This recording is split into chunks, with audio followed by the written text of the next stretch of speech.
राष्ट्र निर्माण करने वाले तमाम उन बागवानों को कोटि कोटि नमन, जिन्होंने कभी बंजर में जाकर अपनी पसीने की बूंदों को गिराया।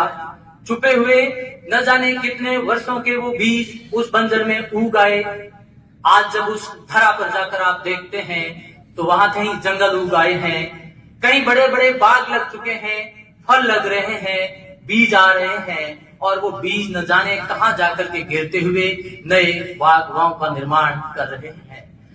राष्ट्र किस तरफ चलेगा, जमाना किस तरफ देखेगा, ये सब तय करते हैं माननीय परम श्रद्धेय रेस्पेक्टेड हमारे गुरुजन।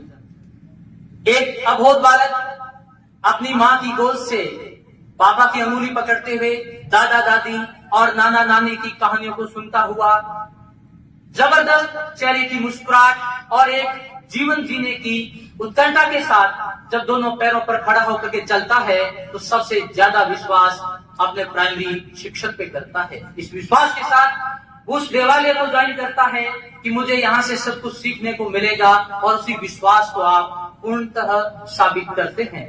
एक शिक्षक उस अबोध बालक के दिमाग में ये चीजें पैदा करता है कि तू एक इंसान बनेगा, बड़ा होकर के डॉक्टर, इंजीनियर, आईएएस बनना न बनना, एक अच्छा इंसान बनना, ताकि इंसानियत जिंदा रह सके। ये आप लोगों ने सिखाया है। मैं मेरे बचपन की बात को आपके साथ शेयर कर रहा हूँ और वहीं से यहाँ तक पहुँचने की कोशिश करूंगा। किसान परिवार में जन्म लेना, बड़ा परिवार, बहुत सारा कर्ज, बढ़िया की दुकान पे जाते हैं, उधार सामान नहीं मिलता, अभाव इतने कि दादा दादी को बजरी और ककड़ी इकट्ठी करके लोगों को दे करके घर पालना पड़ता है। उधार कोई नहीं था जनाब। गरीब भाषण में अच्छा लगता है, सोचने में बड़ा मजा आता है। 75 साल बाद भी हकीकत बात यह है कि जरूरतमंद की हेल्प कोई नहीं करता, और जब वो सक्सेस हो जाता है तो कहीं से उग आते हैं रिश्तेदार, कहीं से उग आते हैं उनके पहरेदार, कहीं से उग आते हैं न जाने वो कहाँ थे। उसी दौर से चलते हुए आगे बढ़ते हैं, सरकारी स्कूल से पढ़ाई करते हैं, कोचिंगों में जाते हैं, वहां पर फीस कम थी, कुछ माफ करी, कुछ लोगों ने डोनेशन से पढ़ाया। डॉक्टर बन जाता हूँ। डॉक्टर बनने के बाद वापिस जब लौट के मिलते हैं अपने दोस्तों से, तो वहां जाकर के गरीब लोगों के लिए एक बात देखते हैं कि इलाज वो इसलिए नहीं करा पा रहे हैं क्योंकि उनके पास पैसे नहीं हैं। वो घर से इसलिए निकल नहीं पा रहे हैं कि उनके पास दवाई, जांच और डिस्ट्रिक्ट लेवल तक, हॉस्पिटल तक पहुंचने की हिम्मत नहीं है। एक मेडिको मीट होती है सर, सभी डॉक्टर्स इकट्ठे होते हैं, खाना खा के वापिस चले जाते हैं। दूसरी मीट दूसरे साल होती है, फिर वही ढाक के 3 पात, किसी को कोई मतलब नहीं, क्योंकि कुछ गरीब परिवारों के बच्चे निकले थे, वो भी अपने अतीत को भूल चुके थे। हकीकत यही है कि जब हम सक्सेस हो जाते हैं तो पीछे मुड़ के कभी नहीं देखते। मुझे गुरुजन याद आते हैं जिन्होंने ये सिखाया कि पढ़ना लिखना मत करना, परसेंटेज बनाना मत बनाना, लेकिन बेटा बोलना और बैठना सीख लेना। बोलना क्या है, बैठना कहाँ है, ये बातें सीख लेना। मेरा परिचय इस बात से होगा।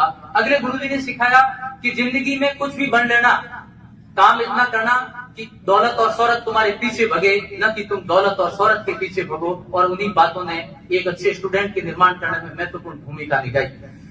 सेकेंड ईयर एमबीबीएस का रात को 2 बज रहे हैं, मेडिको मीट समाप्त होती है। 2-3 डॉक्टर हम इकट्ठे होकर बात कर रहे हैं, आखिर हम कब तक इस बात को चलाते रहेंगे। आइए हम बाड़मेर के अंतिम व्यक्ति को डॉक्टर बनाएं, जिसके घर में खाने के लिए पैसे नहीं है, मजदूरी के लिए पैसे नहीं है। उस बच्चे को डॉक्टर बनाएंगे, तब जाके वो एहसास करेगा कि हकीकत गरीबी क्या है। ऐसा ही मिशन स्टार्ट किया गया।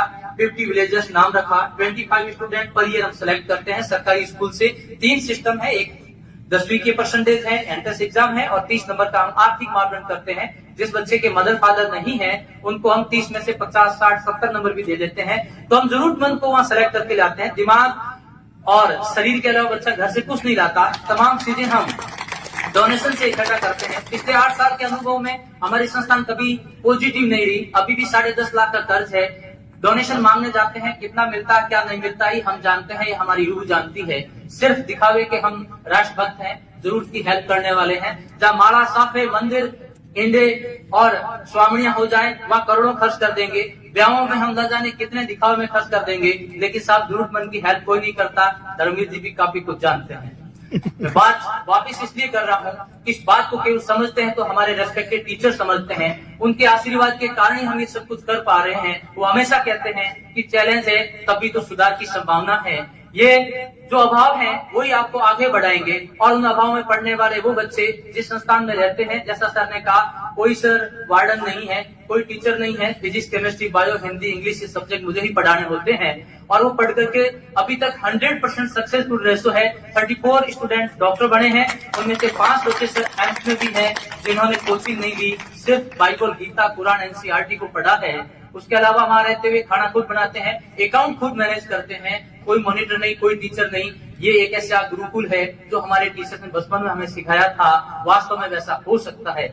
उनके अलावा ऐसे स्टूडेंट हैं सर जिन्होंने 23 ऐसे बच्चे जिसकी मदर फादर नहीं है, उनमें से 8 डॉक्टर हैं। कुछ लोगों ने कहा भी अभी घर कमाने के लिए पैसे नहीं है, वो लोग सर्विस में चले गए। 12वीं के बाद 14 लोग सर्विस कर रहे हैं, 10 लैब टेक्नीशियन बन गए, एक साथ 10 ने दिया, कोई कोचिंग नहीं की और 4 पुलिस डिपार्टमेंट में है क्योंकि उनको घर पालना पड़ रहा है।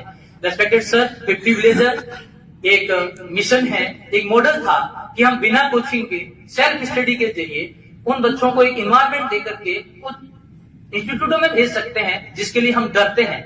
ये भ्रम खत्म करने के लिए स्टार्ट किया गया और मालिक और आप गुरुजनों की दया से हम सक्सेस रहे और उम्मीद करते हैं कि आप लोग भी अपने अपने फील्ड में ऐसा कर सकते हैं। अंतिम चेयर से बैठे से लेकर आगे तक बैठे हुए तमाम शिक्षक वो है, जैसा रविंद्र सर आप कह रहे हो कि संख्या कम है, मैं हर गुरुजन में लाखों स्टूडेंट देख रहा हूं, तो जितने लोग हैं उनसे लाख से गुना कर दीजिए, क्योंकि ये वो फल है जिसमें हजारों लाखों बीज है, जहां भी गिरेंगे उस फसल को तैयार कर लेंगे। क्रांतियां जब भी हुई है ना, भगत सिंह, सुखदेव तीनों ने फांसी पर चढ़ा के यदि क्रांति करके भारत को आजाद कर दिया। एजुकेशन क्रांति अभी बाकी है, विश्व में कहीं नहीं हुई और ख्वाहिश ये है वो हिंदुस्तान में हो, ख्वाहिश ऐसी है कि वो राजस्थान में हो और मेरी तो ख्वाहिश है कि वो पार्टनर में हो। और मैं आपसे प्रॉमिस करके जा रहा हूँ विद इन 5 ईयर हम इस क्रांति का आगाज कर रहे हैं और इन्वाइट कर रहा हूँ आप तमाम लोगों को, आइए रेगिस्तान के उस अंतिम व्यक्ति से मिलिए जिसको ये पता नहीं है कि शाम कैसी होगी, सुबह कैसी होगी, रेगिस्तान के अंदर जीना क्या होता है। अभाव में जीता वो वह व्यक्ति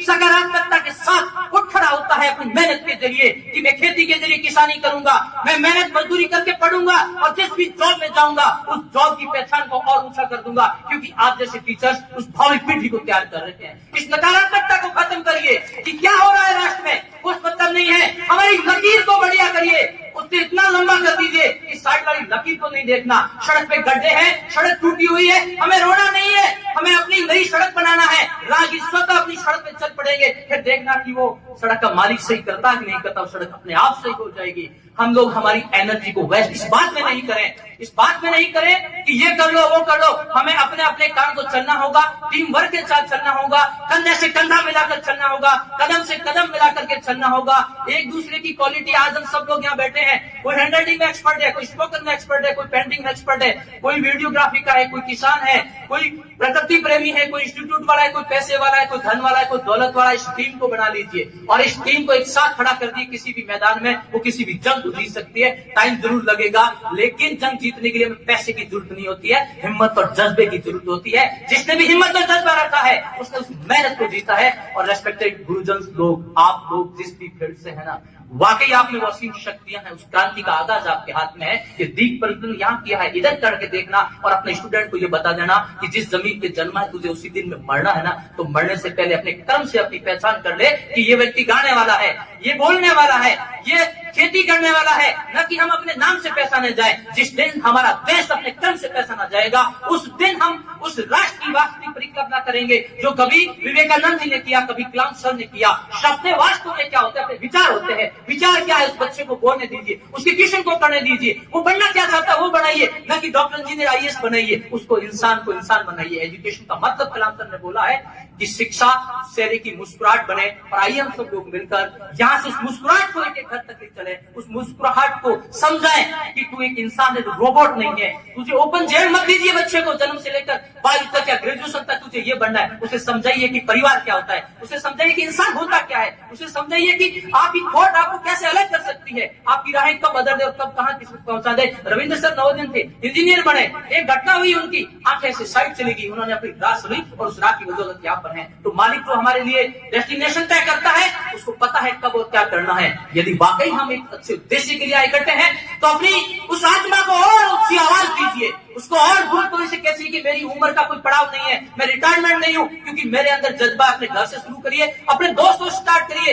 3-4 चीजें सीख लीजिए, बोलना, बैठना और बात करना। जिसने 3 चीजें सीख ली, पहली नींव तैयार हो गई। फिर किताबों से दोस्ती करिए और चलते बढ़िए कि मेरी लागी पढ़ाई संग प्रीत, दुनिया क्या जाने, दुनिया क्या जाने, दुनिया क्या जाने, मुझे मिल गया मेरे मन का मीत, दुनिया क्या जाने, मेरी लागी पढ़ाई संग प्रीत, दुनिया क्या जाने, दुनिया क्या जाने, दुनिया क्या जाने, मुझे मिल गया मेरे मन का मीत, दुनिया क्या जाने। थैंक यू, बहुत बहुत आभार, शुक्रिया।